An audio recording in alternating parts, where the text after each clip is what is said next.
In this video, we're going to compare two entry-level cameras, the Canon T6, also known as the 1300D, and the Canon T7, also known as the 2000D.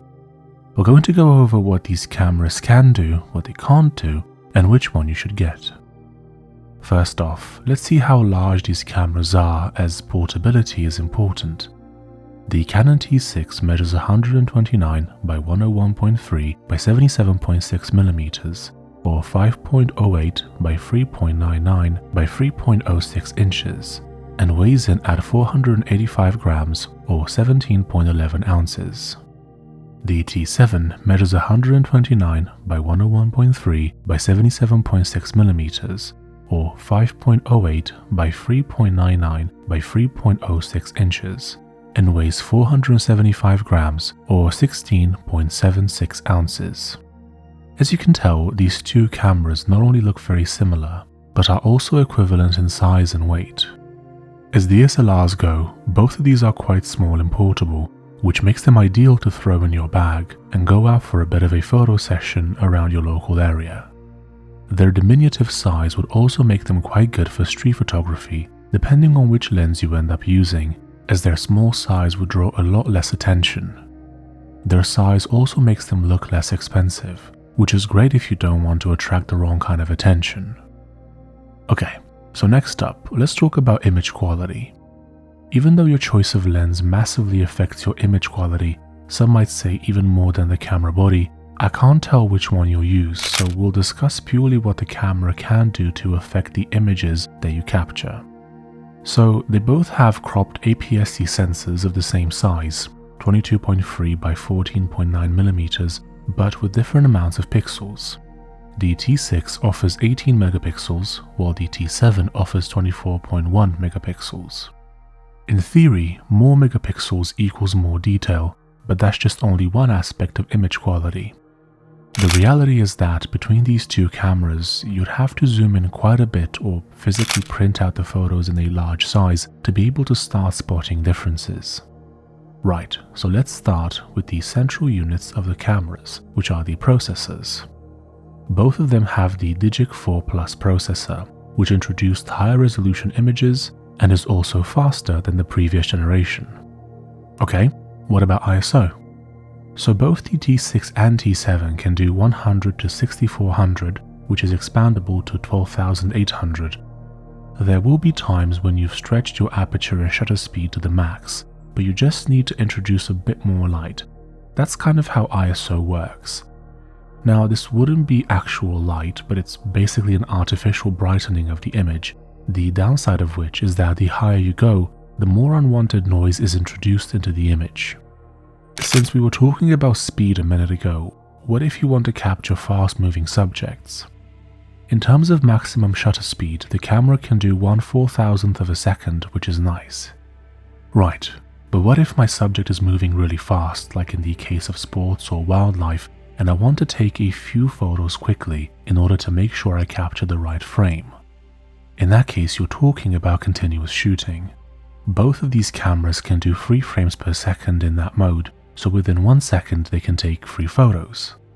This isn't great, but hey, they're entry-level Rebel cameras, so they'll be rather limited in some ways. Right, now, do these cameras have built-in image stabilization? Nope, that's not something that you can really get at this price range. If you want some optical image stabilization, you'll have to get it from the lens. The Canon 18 to 55mm kit lens, if it has IS in the name, will provide you with some, and that's a great start. Okay, what about autofocus? Both cameras offer 9 autofocus points, which isn't great. Also, neither of them has Canon's legendary dual-pixel AF. Again, budget cameras, so you have to contain your expectations. The fact is though that if you're buying one of these cameras to learn on, this shouldn't really matter to you. Limited equipment is always best when learning, as it will force you to creatively solve problems, and thus you'll end up being a better photographer and videographer in the end. Speaking of videography, what can these two cameras do in terms of video? So first, resolution. The Digic 4 generation of processors did not offer 1080p at 60 fps, so in terms of 1080p, you're limited to 30 FPS on both cameras. Now, if you want to film normal videos, which don't have any slow motion or anything like that, 1080p at 24 FPS or 30 FPS is where you want to be at. As a result, this won't matter for most people. You can do 60 FPS at 720p if you want, but these days 1080p is firmly the standard. If you really want something in a similar-ish price range that can do 1080p at 60 FPS, have a look at the Canon 77D. I've reviewed it on my channel, link down below or click the card in the top right corner. The AF, as discussed previously, won't be fantastic, but that's just a learning opportunity in disguise. You need to start from zero and work your way up. That way, when you finally own that Canon R5 or whatever gizmo Canon will come up with next that will blow everything out of the water, you'll be able to truly appreciate it. So, in short, if you want to use the T6 or T7 for video, you won't be able to do that much slow motion unless you do fake slow motion, and you'll occasionally struggle with the autofocus. Learning opportunities abound. Okay, so what about vlogging specifically? Are they any good for that?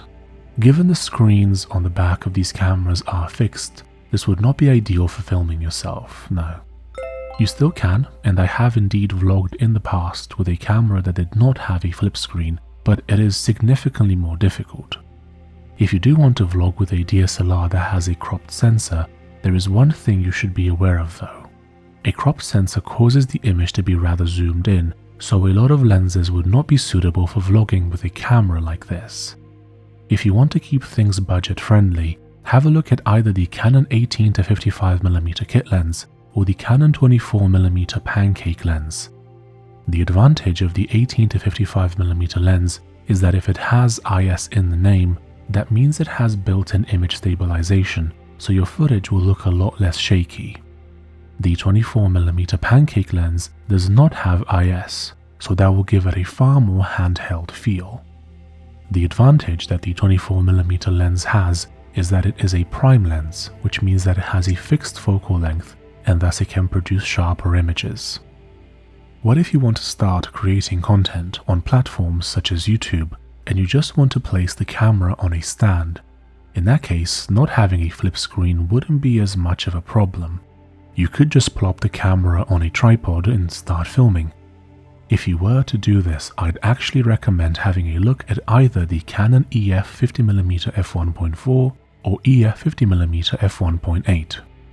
These lenses would not be great for vlogging, as they do not have IS and they'd be far too zoomed in, but on a tripod where you are static and where you can add a bit of space between you and the camera, they'd work like a charm. If you have them wide open at f1.4 or f1.8, you'll also get nice bokeh, which is the nice blurry background effect that makes videos look a lot more professional. The one downside is that the two cameras might struggle a bit with the autofocus if you're open all the way up to f1.4 or f1.8. So you know, I've reviewed all these lenses on my channel, link down below or click the card in the top right corner. By the way, if you're finding this video to be helpful, don't forget to leave a like. Okay, so since we're on the topic of lenses, which ones can I actually use with these two cameras? Well, they both have EF/EFS mounts, which means that they can use EF or EFS lenses. The list of lenses that fall in this category, both from Canon and third-party manufacturers, is basically endless, but that can also be intimidating. I actually have a playlist on my channel where I've reviewed quite a few Canon lenses. If you want to check it out, you can find the link down below or click the card in the top right corner. Okay, so once I do get a lens on this camera, how easy is it to handle?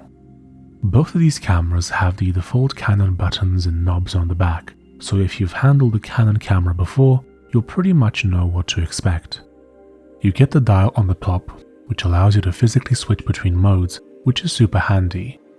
You also have the usual buttons to access the menu, navigate between photos, etc. What about storage? Do they have dual SD card slots? Not at this price range, no. Some more expensive cameras will allow you to use 2 cards instead of just one. This is great if you want to create immediate backups of your photos or double your storage space.